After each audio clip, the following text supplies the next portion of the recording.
Meron ako ditong 200 grams na chicken. Yung chicken legs yan, hinati-hati ko lang.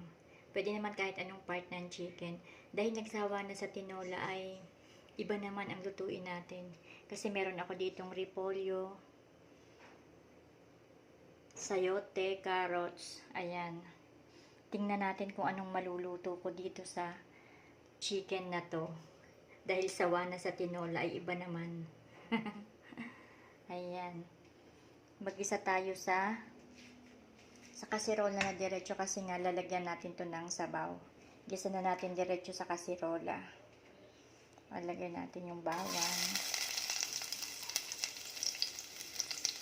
sibuyas. Ayan.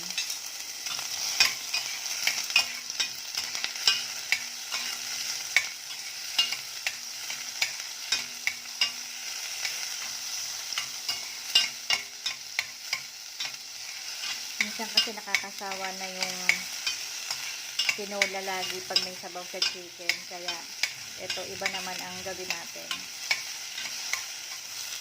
Gawin natin yung chicken. Ang bango. Ang bango na.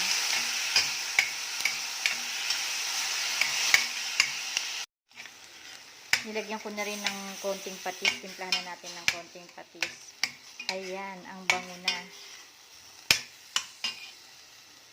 Lagyan din natin ng paminta. Lagyan din paminta.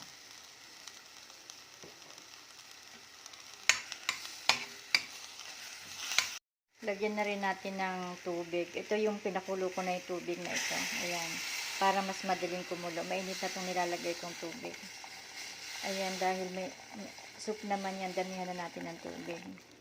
Lagyan din natin ng pampalasa. Ito, chicken cubes. Tapos lagay na natin ang ating mga gulay kasi mabilis lang namang maluto ang chicken. Kaya lagay na natin yung sayote. Madilim. Ayan, sayote. Lagay na rin natin yung carrots. Ayan.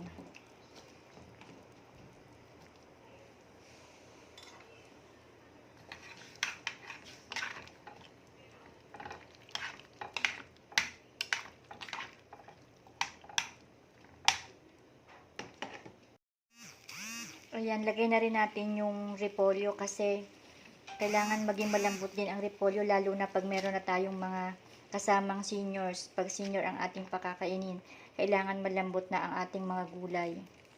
Hindi na pwede yung half cook lang pag seniors na. Mahihirapan na silang matunawan kaya dapat kahit mga gulay, malambot ang ating ipapakain pag may kasama tayong senior. Kaya ayan. Lulutuin ko rin mabuti pati ang repolyo. Kailangan malambot talaga ang pinapakain natin sa mga senior para madali silang matunawan. Kasi ang mga senior kadalasan ay sumasakit na ang kanilang tiyan. Mahihirapan na ang kanilang panunaw. Kaya kahit gulay, kailangan lutuin na nating mabuti. Ayan. Palambutin ko lang yung carrots at sayote. Ayan, pati repolyo.